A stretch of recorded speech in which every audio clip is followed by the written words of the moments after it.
여호와의 종 모세가 죽은 후에 여호와께서 모세의 수종자 눈의 아들 여호수아에게 말씀하여 이르시되 내 종 모세가 죽었으니 이제 너는 이 모든 백성과 더불어 일어나 이 요단을 건너 내가 그들 곧 이스라엘 자손에게 주는 그 땅으로 가라. 내가 모세에게 말한 바와 같이 너희 발바닥으로 밟는 곳은 모두 내가 너희에게 주었노니 곧 광야와 이 레바논에서부터 큰 강 곧 유브라데 강까지 해 족속의 온 땅과 곧 해지는 쪽 대해까지 너희의 영토가 되리라. 내 평생에 너를 능히 대적할 자가 없으리니 내가 모세와 함께 있었던 것 같이 너와 함께 있을 것임이니라. 내가 너를 떠나지 아니하며 버리지 아니하리니 강하고 담대하라. 너는 내가 그들의 조상에게 맹세하여 그들에게 주리라 한 땅을 이 백성에게 차지하게 하리라. 오직 강하고 극히 담대하여 나의 종 모세가 내게 명령한 그 율법을 다 지켜 행하고 우러나 좌로나 치우치지 말라. 그리하면 어디로 가든지 형통하리니 이 율법책을 내 입에서 떠나지 말게 하며 주야로 그것을 묵상하여 그 안에 기록된 대로 다 지켜 행하라. 그리하면 내 길이 평탄하게 될 것이며 내가 형통하리라. 내가 내게 명령한 것이 아니냐. 강하고 담대하라. 두려워하지 말며 놀라지 말라. 내가 어디로 가든지 내 하나님 여호와가 너와 함께 하느니라 하시리라. 벌써 2022년 5월이 시작되었습니다. 공교롭게도 5월의 첫 주일을 첫날로 맞이하게 되었습니다. 오늘은 특별히 저희 등대교회는 다음 세대 주일로 예배하고 있습니다. 그러나 무엇보다도 그동안 꽁꽁 묶여있던 코로나 바이러스로 인해서 어떤 폐쇄적인 삶을 끝내는, 종식시키는 어떤 그런 예배의 자리가 아닌가 그런 생각이 듭니다. 그래서 오랜만에 교회 공동체에서 함께 직접 만나서 예배하고 교제하는 5월의 첫날이란 느낌이 새로운 시작을 위한 날 같은 그런 생각이 듭니다. 오늘 여호수아서의 말씀을 통해서 그 어느 때보다도 보다 풍성한 하나님의 은혜의 시간 함께 만들어지기를 주님의 이름으로 간절히 축복합니다. 하나님께서 이스라엘 백성들을 출애굽시키셨습니다. 우리가 잘 아는 대로 이스라엘 백성들은 모세의 지도 아래 하나님께서 이제 애굽에서 탈출시켜 주셨는데, 그런데 이스라엘 백성들이 가장 잘했던 것은 불평하는 것이었습니다. 원망하는 것이었습니다. 그 불평과 원망은 어디서부터 시작하냐면 불신앙에서부터 시작해요. 여러분이 가만히 생각해 보십시오. 내가 하나님을 원망하고 하나님을 불평하는 것이 어디서부터 시작했는가? 믿음에서부터 시작하지 않습니다. 믿음이 아닌 곳, 신앙이 아닌 곳, 믿음이 없는 곳에서부터 꼭 시작합니다. 그래서 믿음 없는 사람들, 신앙의 삶을 살지 못하는 사람들은 결국은 원망하고 불평할 수밖에 없습니다. 자, 그 불신앙으로 어떻게 됐어요? 약속의 땅, 가나안 땅에 그 1세대들은 못 들어가게 됩니다. 40년 동안 유리하게 되는 거죠. 광야에서만. 많은 사람들은 이 부분에 이제 고민을 얘기하죠. 자, 하나님께서 광야에서 일찍 이 하나님이 원하시는, 하나님이 바랬던 그 젖과 꿀이 흐르는 가나안 땅에 들어가게 했으면 불평하지 않고 원망하지 않았을 것이라고 그렇게 핑계를 댑니다. 하나님 탓이라는 거예요. 하나님이 일찍 가나안 땅에 들어가지 못하게 했기 때문에 원망과 불평이 있었다는 거예요. 정말 그럴까요? 원망하고 불평했기 때문에 하나님 그렇게 해도 원하셨던 젖과 꿀이 흐르는 가나안 땅에 못 들어갔다는 하나님께서 말씀하시는 말씀과 이 이스라엘 백성들의 핑계는 굉장히 큰 온도차가 있습니다. 우리의 인생에서도 마찬가지입니다. 하나님이 내게 가나안 땅에 가게 하시면 내가 하나님 박수치고 하나님 찬양하고 예배하고 하나님 잘 섬길 텐데, 하나님 내게 좀 이 세상에서 떵떵거리고 살 수 있는 재물과 그리고 명예를 주시면 내가 정말 하나님 기뻐하시는 일을 또는 선교적 사명을 충실히 감당하며 살 텐데, 하나님이 내게 그렇게 이 땅에서 물질도 안 주시고 명예도 안 주시고 건강도 안 주시고 그러니까 내가 하나님을 섬기지 않죠. 어때요? 이스라엘 백성들 그 사람들과 좀 닮아 있지 않습니까? 우리는 오늘 이 여호수아 1장의 이 앞절의 말씀을 통해서 과연 닭이 먼저냐? 달걀이 먼저냐? 똑같은 이야기입니다.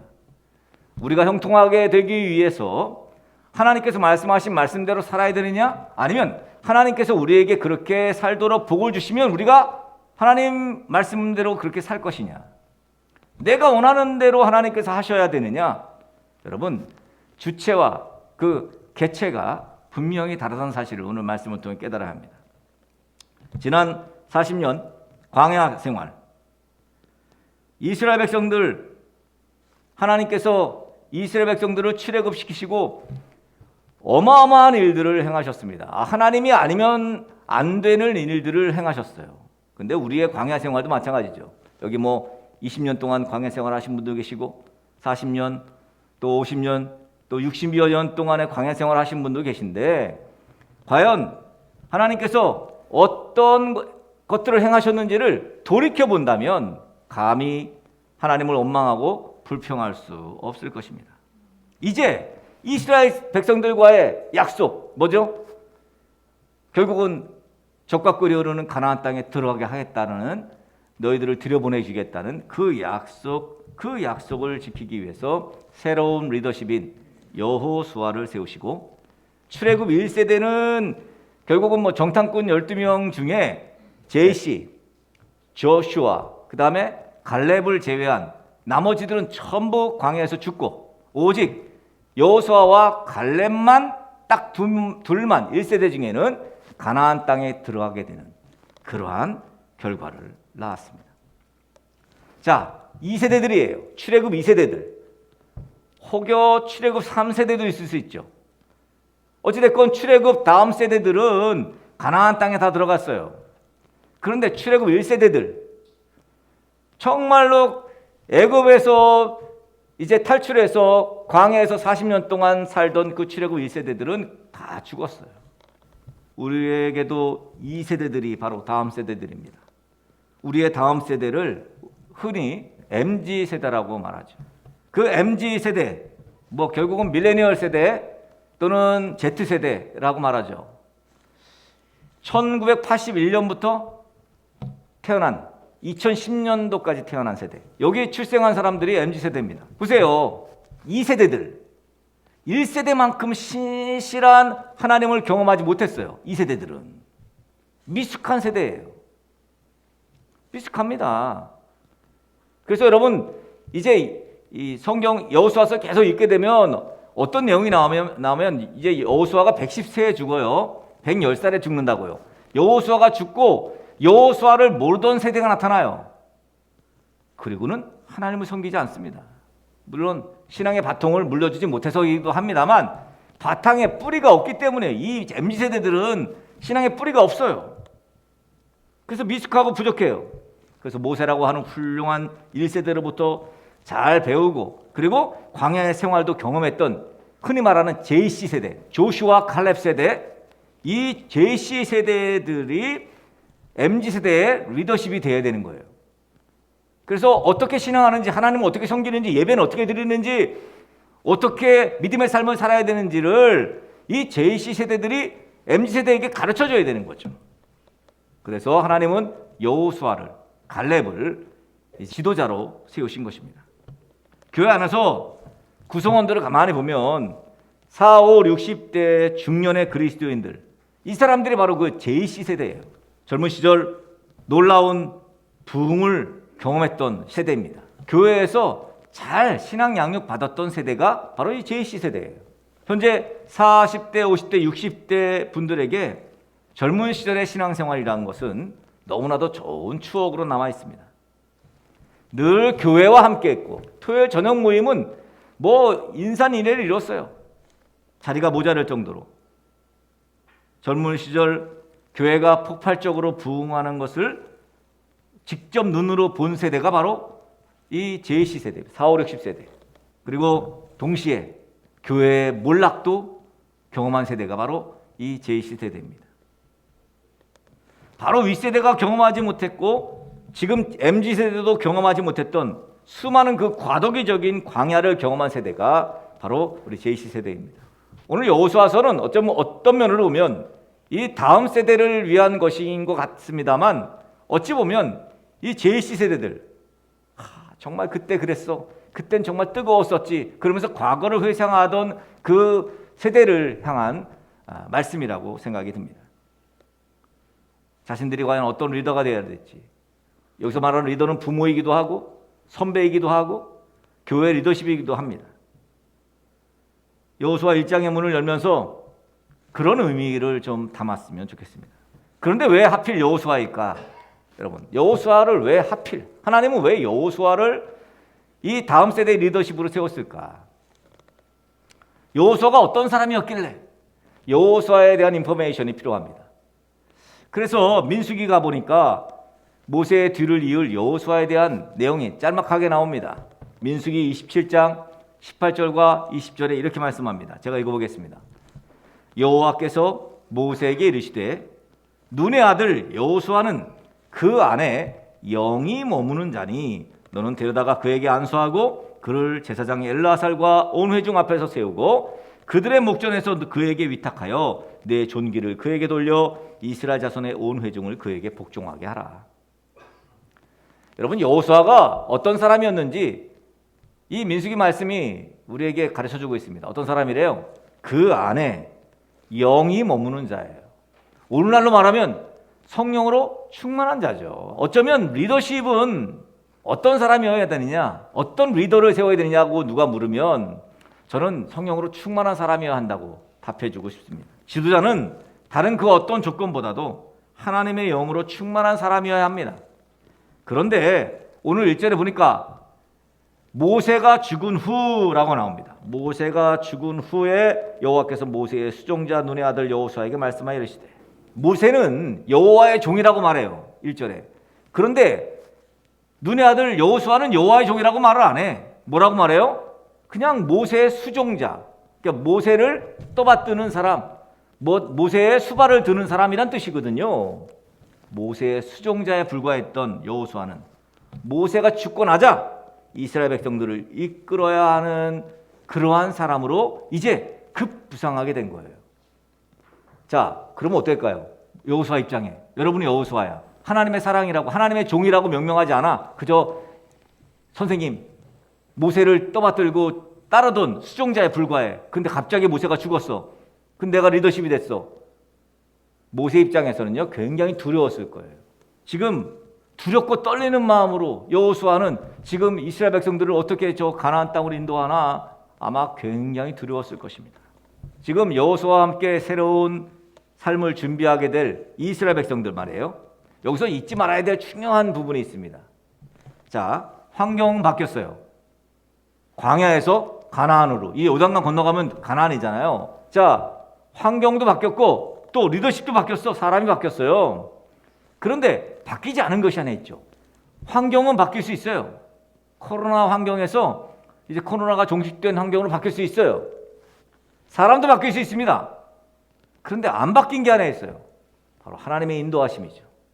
하나님의 인도하심은 변함이 없어요. 모세 때나 여호수아 때나. 만약 이것이 깊이 인지되고 있었다면 여호수아의 두려움은, 여호수아의 걱정은 조금 덜했지 않았을까?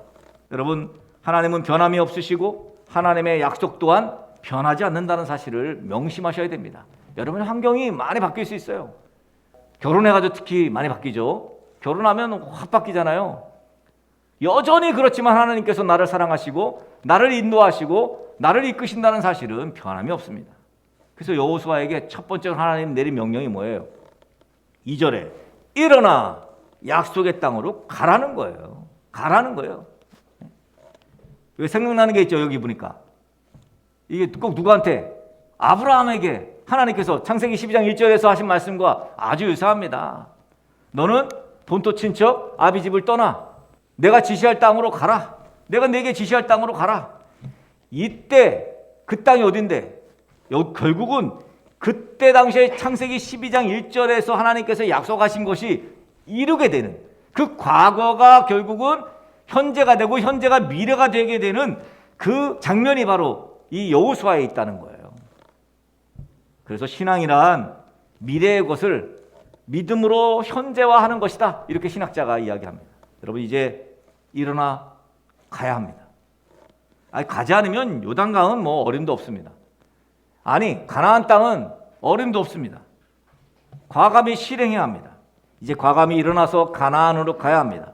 이스라엘 백성들이 광야에서 40년을 지냈듯이 지금까지 주님께서는 늘 훈련도 하시고 연단도 하시고 시험도 받았어. 그죠?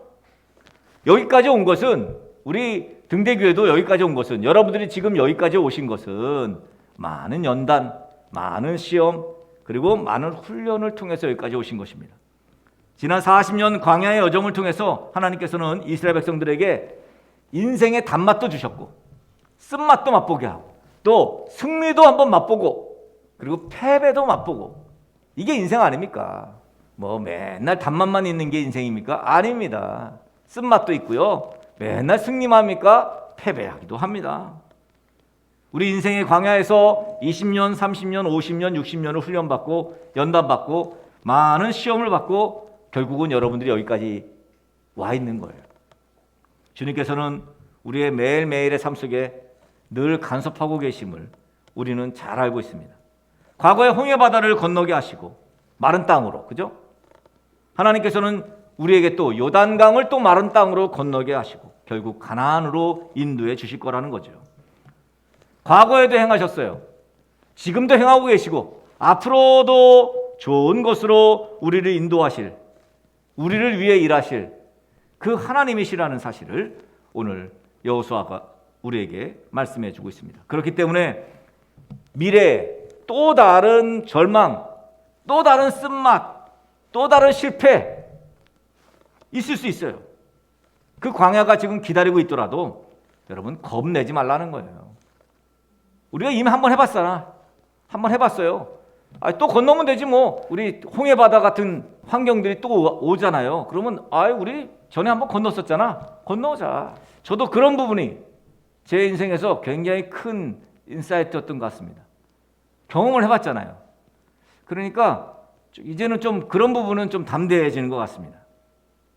하나님께서 우리가 지금 어디로 가고 있으며 무엇이 필요한지 정확하게 알고 계신 분이에요.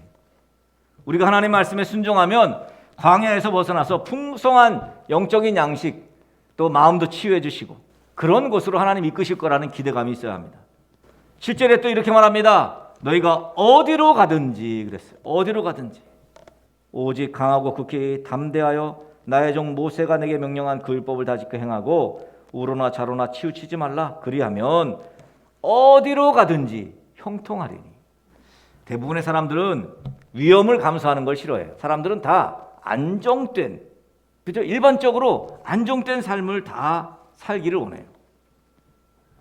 그런데 어디로 가든지라고 말하면 여기에 전제는 뭐예요? 거기가 안정되지 않아도 누가 봐도 저 길은 너무 험난한 길이야. 그래도 염려하지 말라는 거예요. 정말 놀라운 말씀입니다. 나의 보장이 되어 주시겠다는 거예요. 그저 주님만 믿고 신뢰하고 그분에게 모든 짐을 내어 맡기고 그분의 날개 그늘 아래에서 쉼을 누리고 그저 그렇더라도 어디를 가든지 어느 곳으로 가든지 그곳이 위험이 감지되는 곳일지라도 염려하지 말라는 거예요. 무슨 일을 당하든지라는 뜻이죠. 어떤 일을 당하든지 염려하지 말라. 그분이 함께 계시면 고난이나 박해나 환난이나 무슨 칼의 위협, 총의 위협, 슬픔의 위협, 죽음의 위협, 공포, 염려, 근심, 장래에 대한 불안, 또 건강에 대한 연약함, 사망, 뭐 이런 세상에서 잃게 될 많은 손실들이 더 이상 그 성도를 주관할 수 없다는 거예요. 그 허다한 문제들이 더 이상 문제가 되지 않는다는 거예요. 어디로 가든지 평탄한 길, 형통하게 되는 비결이 있다는 거죠. 그런데도 왜 여기를 안 갑니까? 아니, 형통하게 되는, 평탄하게 되는, 그렇게 되고 싶지 않아요? 내가 뭘 해도 평탄해지고 내가 어디를 가도 형통해지고 싶지 않습니까? 그 비결이 있다는데 왜 이거를 안 할까요? 이 말씀을 몰라서일까요? 몰라서 안 하는 사람도 있을 수 있습니다. 비결이 뭡니까? 흔히 말하는 우리 형통의 비결. 여기서 형통은 주 안에서 형통이죠. 내가 바라고 소원하는 모든 것이 이루어지는 게 형통이 아니고 주 안에서, 주님 안에서 형통한 일이죠. 그 비결이 뭐랍니까? 오늘 이렇게 말씀합니다. 나의 종 모세가 내게 명령한 그 율법을 다 지켜 행하고 우로나 좌로나 치우치지 말라. 그리하면, 그랬어요. 다시 말하면 하나님의 말씀대로 살라는 얘기입니다. 어서 많이 들어본 거죠? 예수님 믿는 게 뭐라고요? 예수님의 말씀대로 사는 거예요. 그럼 하나님 말씀대로 살라는 건 뭡니까? 하나님을 믿는 삶이에요. 하나님의 말씀을 묵상하고 하나님의 말씀을 다 지켜 행하라는 거예요. 좌로나 우로나 치우치지 말고. 단적으로 말하면 우리들이 형통하지 못한 이유가 있어요. 왜 형통하게 되지 않습니까? 왜 우리는 형통하지 않습니까? 이유는 하나예요.